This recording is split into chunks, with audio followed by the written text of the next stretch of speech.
سلام بچه‌ها، چطوری؟ من فرهان گیمر همون فرهان گیمر هستم، همون فرهان سالاری. امروز اسم چنلم فرهان سالاریه بچه‌ها. امروز اومدم اولین ویدیو یوتیوبمو بگیرم که امروز قراره بچه‌ها قراره آموزش نصب جی تی سن آندرس فارسی رو بهتون بدم. ماشین ایرانی داره، همه چی داره. بریم دیگه ببینیمش. Let's go. خب بچه‌ها، اول وارد گوگل میشین. خب سرچ میکنین دانلود بازی جی تی ای. چون من اینترنت هم یه لحظه قطع شد. بچه یه لحظه وایسین، من اینترنت هم وصل کنم. صبر کنین یه لحظه. خب بچه ها، سرچ میکنین دانلود بازی جی تی ای سن آندرس. حالا روی گزینه پارسی دانلود میزنین، میاین پایین.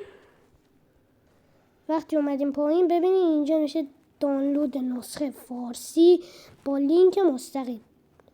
اینو میزنین و راحت الان نگاه کنین. وایسین کو الان اینا داره دانلود نوشته جی تی ای 5 اندروید، جی تی ای سان اندروید فارسی. قشنگ مال اندروید فارسی، همه چیش کار میکنه قشنگ. خب بچه، خب این که شاید حالا کار نکنه، من که خودم فعلا نریختمش. پسر داییم داشتش، منم فعلا تازه دارم میریزم با شما، ولی پسر داییم داشت بازی میکرد نمیدم. حالا این آموزش جی تی ای سن آندرس فارسی بود، میخوام دوتایشو با من بذارم. حالا اینم نسخه اورجینالشه.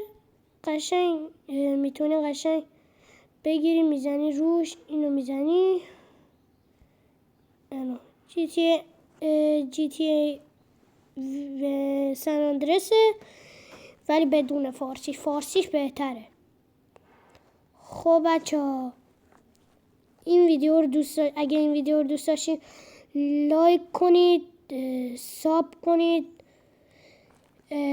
که خیلی باعث انرژی من میشه.